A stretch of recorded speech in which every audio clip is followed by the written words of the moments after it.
palalahanan ni Mayor Isko. Pero sana hindi na kayo palalahanan kasi marurunong na kayo, matatanda na kayo. Bakit pilit niyong sinasaway?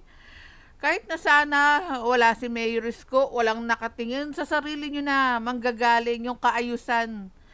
O, sa lahat ng viewers ng Busilak Diary, please subscribe. Ingat kayo. God bless you.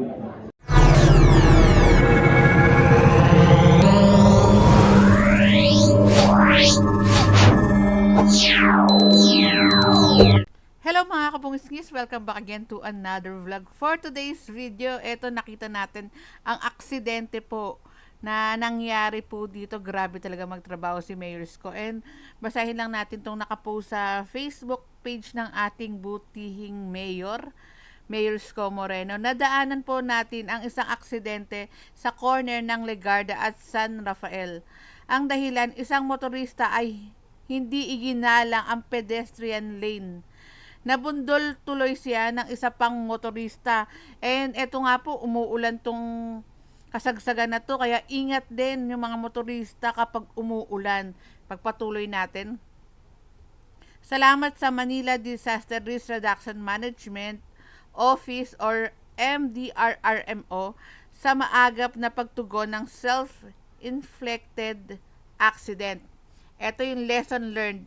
Igalang ang pedestrian lane. Kasi yung mga motorista nga rin po, lumalagpas sila sa line din po nila.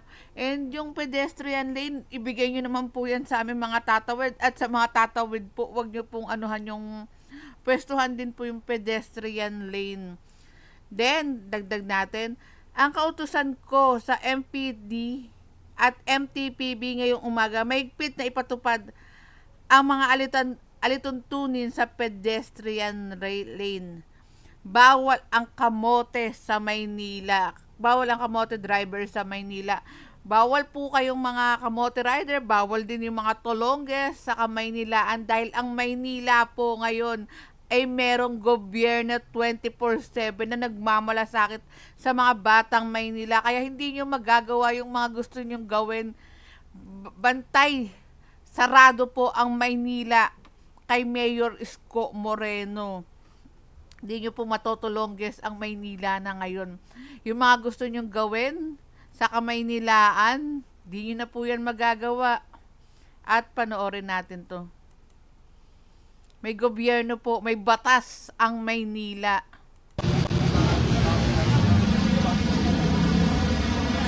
Okay, kaya?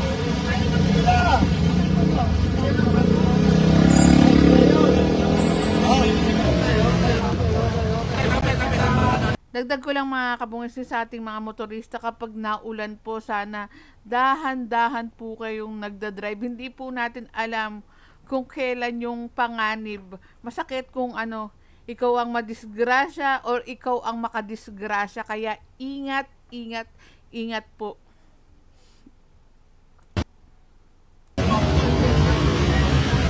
Ano niyo po, sir? Sumayo.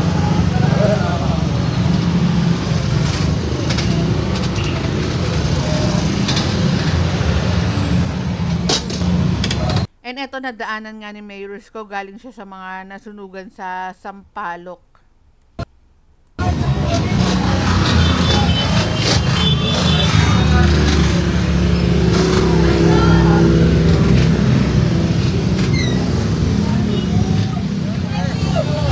At salamat din po sa ating MDRRMO sa mabilis na pagtulong po sa naaksidente.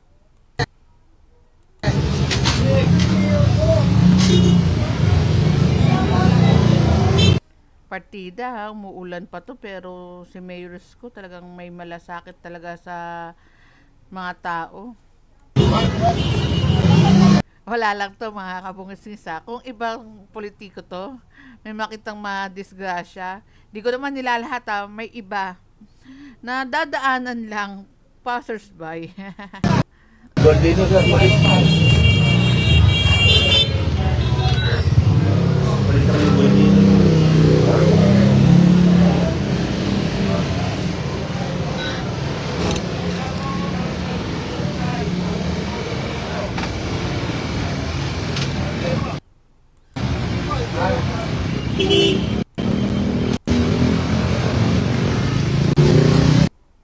pinaano na yata ni Yorme si tatay kasi bahala na yung mga may alam po dito sa aksidente.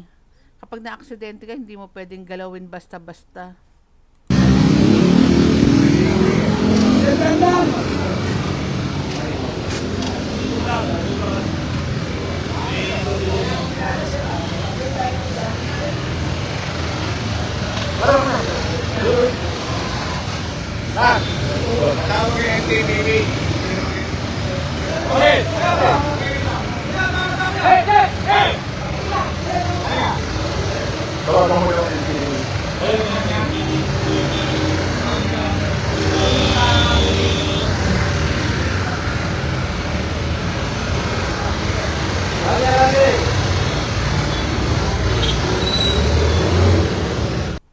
And pinapatawag ni Yorme yung MTPB.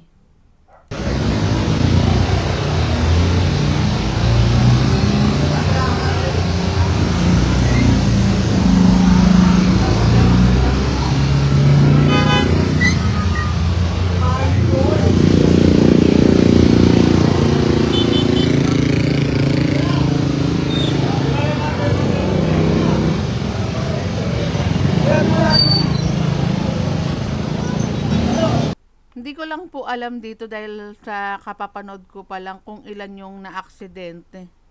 Kung mayroon bang pasahero, yung rider, or back ride.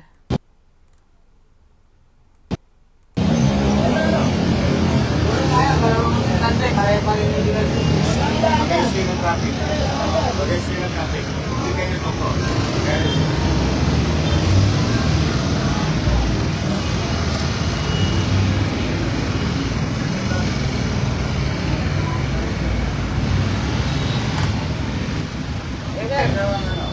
Grabe, no? Ang buti talaga ni Yorme. Tingnan mo yung hawak ni Mayor Isko.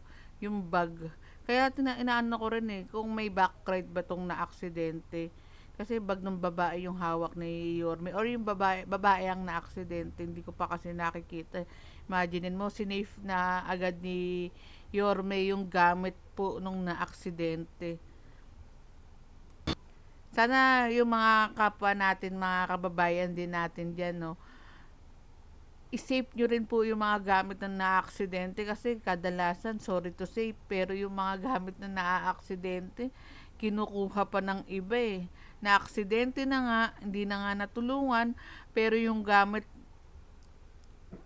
ninanakaw pa.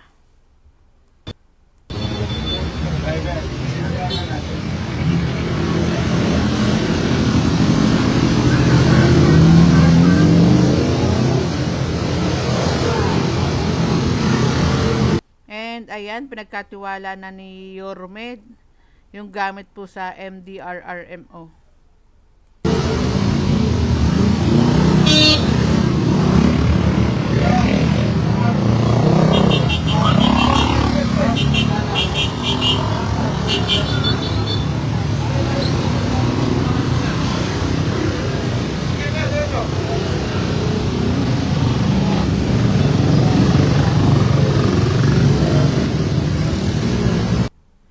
Si Mayor Isko, pansin ko lang, no, hindi rin siya sa kaligtasan niya kasi may mga politician din akong alam. Hindi sila bababa basta-basta, hindi sila bababa sa lugar. Kailangan marami silang mga security na nakabantay sa kanila kasi safety din po nila. Pero itong si Yorme agarang tinulungan, agarang bumaba dun sa na-aksidente. Hindi inisip ni Mayor Isko Moreno ang kanyang kaligtasan din. Inisip talaga ni Yorme makatulong dun sa na-aksidente. Tignan nyo, wala akong nakikitang si Yorme dito. Walang mga bantay.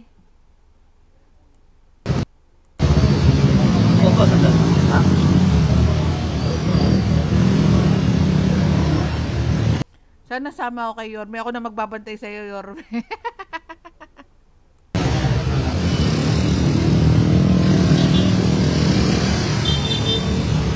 Itataya ko rin yung buhay ko kay Yorme.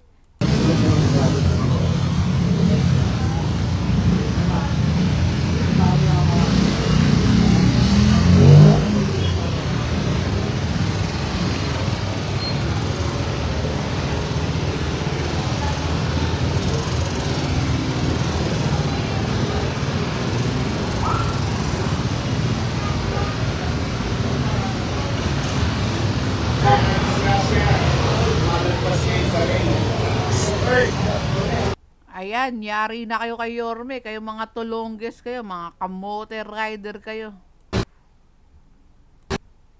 Kaya na disgrasya.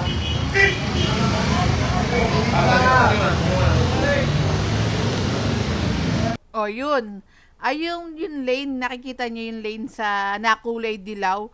Yung iba talaga, ano talaga, umaatras dun sa lane, talagang nangunguna talaga eh. Bakit kaya yung mga rider no, may linya na, pero kamote pa rin, nag-aral naman ng driving. Kaya may mga nadidisgrasya nga talaga po eh. Kung ano lang, kung tulungan lang sa kalsada, give and take, ika nga, walang maaaksidente. And syempre, safe din sa pagdadrive. Pero hindi naman natin alam din masasabi kung kailan yung aksidente, pero dapat safe kang mag-drive, hindi ka sumasaway sa mga bawal.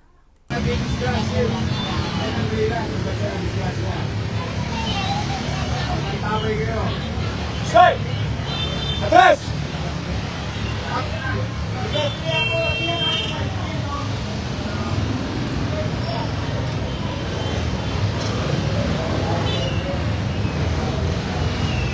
O ayan.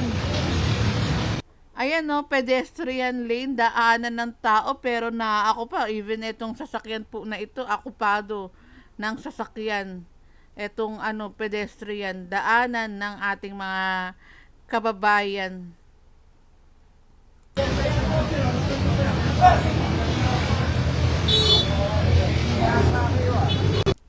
And sana isipin nyo din yung kapakanan ng ating mga kababayan. Isipin nyo yung pamilya na tumatawid, igalang nyo po yung pedestrian lane.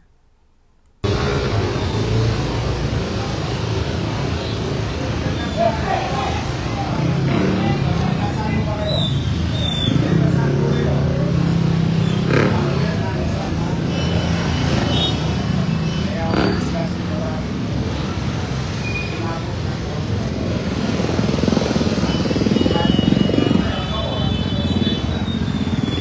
pedestrian na.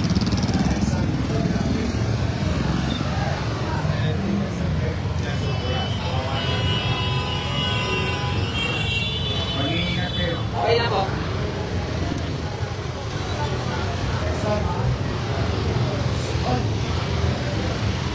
Okay na. Ayan, pinapalalahanan ni Mayor Isko. Pero sana hindi na kayo palalahanan kasi marurunong na kayo, matatanda na kayo. Bakit pilit niyong sinasaway? Kahit na sana wala si Mayor Isko, walang nakatingin sa sarili niyo na manggagaling yung kaayusan. Hindi po kinakita mo etong tao na to, eto yung lane, nakita mo siyang gagaya ka, be a good example sa ating mga kababayan. Kung ano yung ginagawa mo sa mata ng bata, in referring to all, tama.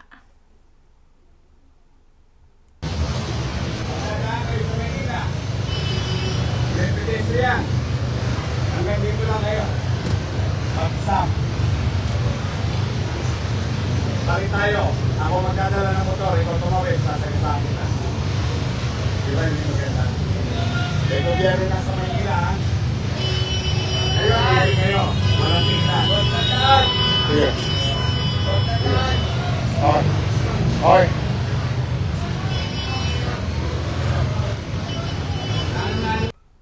Ayan, may gobyerno na sa Maynila, paulit-ulit kong sasabihin, may gobyerno na sa Maynila. Hindi tutulog-tulog ang pamahalaan ng lungsod ng Maynila kung ano yung rules sa Maynila. Sumunod po kayo, lalo na yung mga taga ibang lugar. Sumunod kayo dahil hindi po kayo, tama ba yung word? Sasantuhin ng pamahalaang lungsod ng Maynila ni Mayor Isko Moreno. Bawal kayong mga tulongges. Dapat ganun talaga may kamay na bakal, disiplinado yung tao, hindi yung kahit na sino sisiga-siga sa hindi naman nila lugar at kahit saan lugar. ano nyo rin po yung kapakanan ng kapwa nyo. Hindi porke nagmamadali kayo. Paano po kung naka-aksidente kayo? Mas malaking problema yan sa inyo. And, ayan, tapos na pala itong video ni Yorme na ating kinomentan. At mga kabungis-ngis, please subscribe Busilak's Diary sa ating YouTube channel para updated kayo sa mga ganap dito sa Kamaynilaan. And please, follow nyo rin po, nadidigay ako, ang aking Facebook page, Busilak's Diary, ulala, dahil yung mga ilang minuto po na video dun natin ina-upload dahil sa dami ng ganap po dito sa Kamaynilaan. At alam naman natin yung mga kababayan natin sa buong Pilipinas, sa ibang bansa, talagang sinusubaybayan nila si Mayor Isko Moreno. Imaginein mo, kaya pala ng isang namumuno na baguhin ang isang lungsod. Pero paano kaya, no, kung si Yorme? Nakaya ni Yorme yung isang lungsod, hindi mas kaya ni Mayor Isko ang Pilipinas, pero matagal pang usapin yan, sobrang tagal pa. Kaya para sa akin na kailangan si Mayor Isko ng Pilipinas talaga. At malayong usapin pa yan na ko lang, na sabi ko lang. At maraming salamat. Updated yung video natin sa TikTok. Maraming salamat sa panonood, mga kabungis-ngis. Ugaliing manood ng ating mga upload. Ingat po kayo palagi. Next upload tayo. And God bless us all. May date yung mga video natin.